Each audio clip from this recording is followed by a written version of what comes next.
So, the Magic Keyboard case has been one of the most anticipated products to come out since Apple announced the new iPad Pro, simply because it is an all-in-one that combines both a scissor switch keyboard and a Magic trackpad. It's got pass-through charging here, which means if you plug a USB-C cable into this port here, it'll charge the iPad through the smart connector. What it won't do is it won't add in accessories, so you can't plug in a dock and be able to use everything through that. That still has to be through the main USB-C port on the iPad Pro. Let's take a look and take it out the box and see what we've got. So right away, one of the first things I notice is how heavy it is. This weighs quite a lot. It's basically the same weight as the iPad without the case. Now, if we could have a moment of silence just for best sound ever. So it's the standard material that you would expect from a Magic Keyboard or from a smart keyboard. It's the same kind of material. Opening it up right away, I can feel that it's quite rigid. So if I like that Apple logo. If I start to open it up, it snaps in place. So as I start to open it, it snaps right away. So you can see, and then this bit, so there's clearly a hinge going along here as it's all connected. All of the guff there. These are scissor switches, so it is similar, if we listen to that,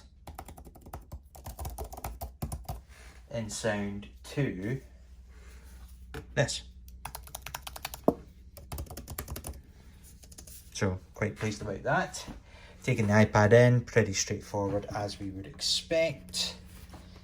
So I've got the 12.9-inch one here, and as I put it in, I can change the angle as I see fit, and it's all connected. And it's all connected right away. Oh, this is nice. So there's backlighting. It sits quite nicely. If I'm putting fingers here, it's not going to hit too much.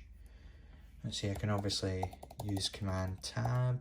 One new feature I found yesterday that I didn't realise was if you go into here and you hold the Command key and you tap Q, it closes apps from here as well. Into Messages, I'll go on OK. Yeah, so if I go into Settings,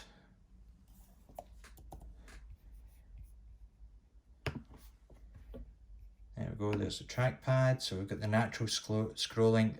Tap to click, I'm quite a fan of that. So it means all I have to do is tap. Although I do like the click option of it. Let's see, back to general, and I think under here is where you're able to look at the hardware keyboard. This is where you can change the keyboard brightness. So you can actually, with that will be a 2-finger, yeah.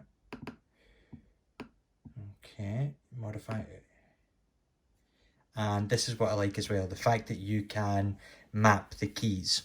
So for example, if I wanted the globe key, I could take my globe key here and I could map it to escape. Now globe is obviously how you can get the emoji keyboard, things like that, but I'm going to use it as the escape key, which means whenever I'm in any app, so say I am in the App Store for example, bringing up the keyboard, so we won't need this one because we've obviously got it. There we go.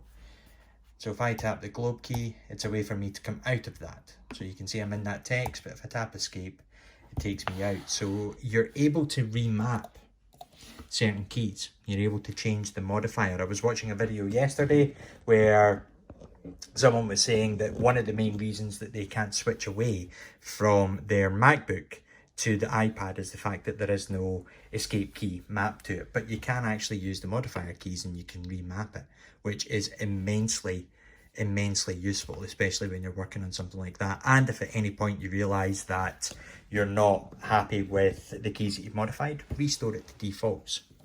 So that is a very quick look at the Magic Keyboard for iPad Pro. I am hugely impressed, hugely excited about using this. I know a lot of other people are as well. Thanks.